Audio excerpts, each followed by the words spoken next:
मर्यादा पुरुषोत्तम थे राम, जिन्होंने धर्म का पालन किया, पिता की आज्ञा का पालन किया, माता की आज्ञा का पालन किया। लेकिन आज अगर हम देखते हैं तो हम तो अपने सगे माता जी जिनसे हमने जन्म लिया है, अपने पिता जिनसे हमने सब कुछ पाया है, उनको भी आदर और सम्मान नहीं देते। लेकिन रामायण में अगर आप देखेंगे तो जिन्होंने उनको वनवास दिला दिया, जिसको राजगद्दी देने की बजाय 14 वर्ष का वनवास दिया, उसी माता जी के चरण छू के श्री राम आशीर्वाद मांगते हैं कि माता मुझे आशीर्वाद दें। मर्यादा पुरुषोत्तम बनने के लिए उन्होंने कभी ये नहीं सोचा कि इस माता ने मेरे लिए बुरा किया है। जो इज्जत और सम्मान वो अपनी सगी माता कौशल्या के साथ करते थे, वैसा ही उन्होंने कैकेयी के साथ भी किया, क्योंकि उनको वनवास दिलाने में उनकी माता कैकेयी का ही हाथ था।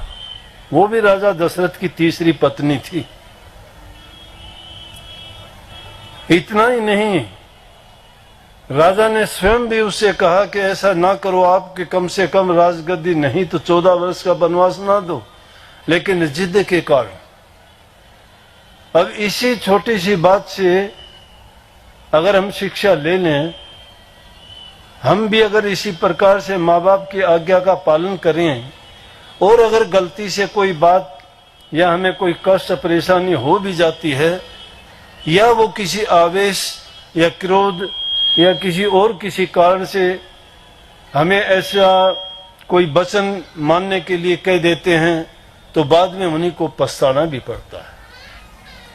लेकिन वक्त आता है, वक्त को अगर टाल दें हम उस बुरे वक्त को, तो उसके परिणाम हमेशा अच्छे होते हैं। लेकिन अगर उसी वक्त में हम जल्दबाजी करें, उस पर विचार ना करें, धैर्य ना रखें, तो वही हमारे लिए एक बुरा परिणाम लेके आते हैं। कहानी आप सब जानते हैं, 14 वर्ष का वनवास मिला।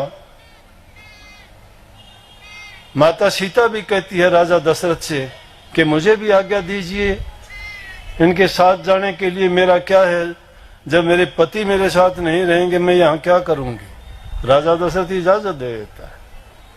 लक्ष्मण जी भी कहते हैं कि जहां राम नहीं है वहां लक्ष्मण का क्या महत्व है। लक्ष्मण को तो राम के साथ ही जाने में जो आनंद और मजा है रहने में, वो मुझे और कहीं नहीं।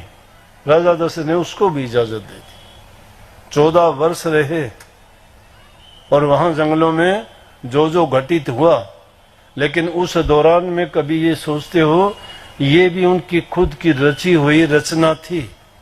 जहां जहां भी गए, ऋषियों के आश्रमों में गए, महात्माओं से मिले, उनसे आशीर्वाद लिया,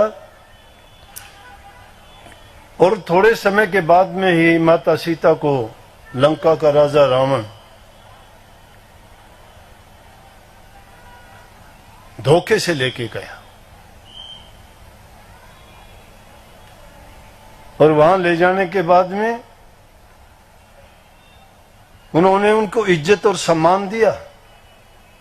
ये नहीं कि उन्होंने कोई गलत दृष्टि से या किसी काम के वश होके, नहीं। कारण एक ही था कि जब शूर्पणखा जंगल में राक्षसी थी, रावण की बहन थी, वो घूमती हुई गई। उन्होंने राम और लक्ष्मण राजकुमारों को, सुंदर थे, राजमहलों में पड़े रहे थे, देख के उसके मन में ये आया कि मैं तो इनके साथ शादी करूं।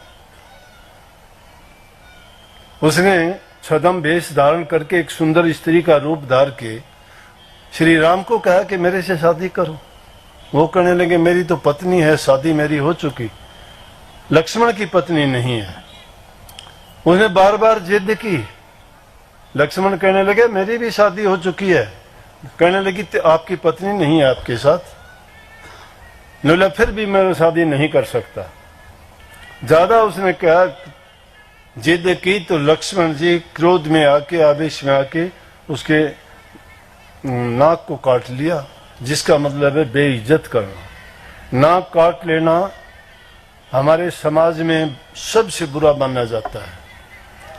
अगर किसी आदमी की वैसे भी किसी कारण से थोड़ी किसी बात के कारण नीचा देखना पड़ता है या उससे कोई ऐसा काम हो जाता है कि जिसके कारण समाज में अच्छा संदेश नहीं जाता, तो उसको कहते हैं इसकी नाक कट गई। नाक काट लेना इन नाक नहीं है, लेकिन थोड़ा बहुत कुछ हुआ, उसने जिद की और रावण से जाके जब कहा तो रावण ने इसके बदले में, वो राक्षसी ने कही कि इसके बदले मुझे नहीं चाहिए। रावण कहने लगे अभी मैं उसको सजा दूंगा, मौत की सजा दूंगा। बोले नहीं, मौत की सजा नहीं चाहिए, आप उनके साथ वही करो क्योंकि उसने मेरी बेइज्जती की है, अब उसकी औरत को लेके आओ। इस बात के कारण रावण लेके गया था। रावण और किसी बुरी दृष्टि के कारण नहीं, रावण बहुत पढ़ा लिखा, विद्वान, ज्ञानी, बड़ा विवेकी था, चारों वेदों का जानकार नहीं, टीकाकार था। उसने अपने तप के बल से सभी शक्तियां अर्जित कर रखी थी, प्रकांड पंडित था, लेकिन राक्षस कुल में था। इतनी शक्तियां शायद ही उस वक्त में किसी ने प्राप्त की हों, और उन शक्तियों के देने वाले सिद्ध खुद विष्णु भगवान भी उनमें शामिल थे। लेकिन जब उन्होंने सोचा कि मैंने ऐसी ऐसी शक्तियां दे दी, ये तो बड़ा उत्पात करेगा, तो श्री राम ने ही ये लीला ऐसी रची कि जिसके कारण उसको सजा देने के लिए उनको मौका मिले, और वो मौका मिला। युद्ध हुआ, और जब युद्ध हुआ तो रावण को मारा गया। जब रावण